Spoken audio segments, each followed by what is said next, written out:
જવાબ આપશે. શું રાજેશભાઈ તમે મહેતાબેનને પોતાની પત્ની તરીકે સ્વીકારવા માંગો છો?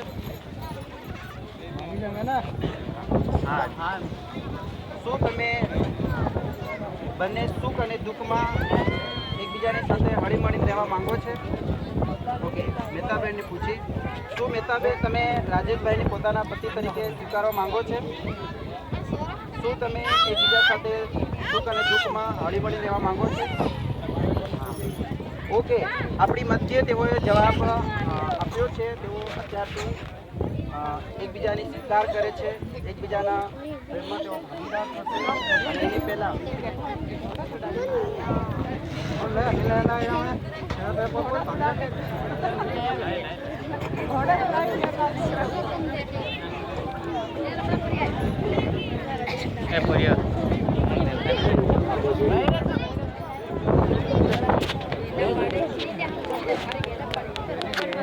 suara Pak Hakam kamu.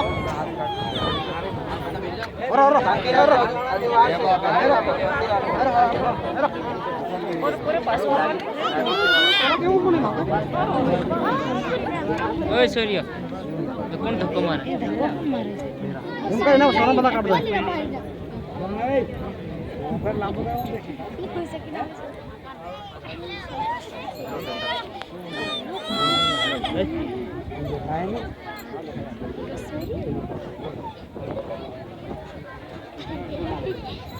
Okay, cooler લો.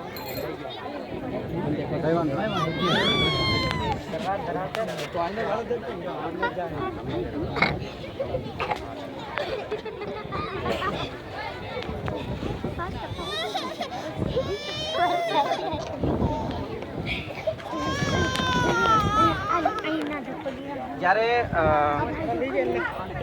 ગુલાબ પહેરાવે ત્યારે બે હાથની તાળી પણ આપણે તેઓનું સ્વાગત કરવું.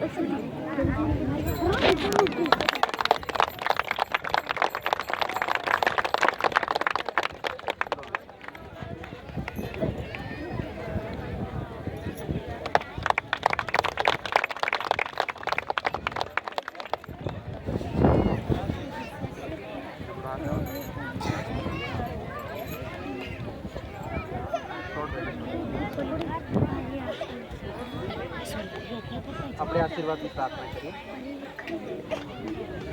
ધન્યવાદ અમારો સ્વામી, અમારા ખુદાવંત પ્રભુ, તમે કેટલા મહાન અને પરાક્રમી દેવ છો પ્રભુ. અમે તમારો ધન્યવાદ કરીએ પ્રભુ, તમારો આભાર માનીએ, સ્તુતિ કરીએ, પ્રશંસા કરીએ પ્રભુ. અહીંયા આવેલા તમામ સગા સંબંધી, વાલા ભાઈઓ, મિત્રો, વડીલો અને પ્રભુ કાકા, બાબા, મામા, મોહાળ બધા અમે અત્યારે બંને પક્ષોના મળીને પ્રભુ રાજેશભાઈ મહેતાબેનને અમે પિતા, પુત્ર, પવિત્ર આત્માના નામમાં આશીર્વાદ આપીએ છીએ. તારા વચન પ્રમાણે અમે તેઓને આશીર્વાદ આપીએ છીએ. જ્યારે એદન વાટિકામાં જ્યારે તમે પ્રભુ જ્યારે સૃષ્ટિ કર્યું એ સમયમાં તમે આદમની હવાને આશીર્વાદ આપ્યો, એ જ પ્રમાણે અમે બધા મળીને તેઓને આશીર્વાદ આપીએ છીએ. ફૂલો અને ફલો આખી પૃથ્વીની ભરપૂર કરો એવો અમે આશીર્વાદ આપીએ છીએ. પ્રભુ ઈસુ તેઓને અત્યારથી લઈને હમણાંથી લઈને સદા સર્વકાળ સુધી એમની સાથેને પાસે રહો પ્રભુ. સુખ અને દુઃખમાં તેઓને મદદ કરો. તેઓના વિરોધમાં ઉભી રહેનાર અધિકારની શક્તિ, શૈતાનની શક્તિ, ડાકણની શક્તિ ઈસુના નામ અમે તોડી નાખીએ છીએ. પ્રભુ ઈસુ તેઓ પૂરા જીવનભર હળી મળીને રહે અને સુખ દુઃખમાં ભાગ લે, તમારા મહિમાને અર્થે તૈયાર થાય એવું તમે થાઓ. પિતા પુત્ર યેશુ કે નામ આમેન. હવે કેટલું ગાવું છે?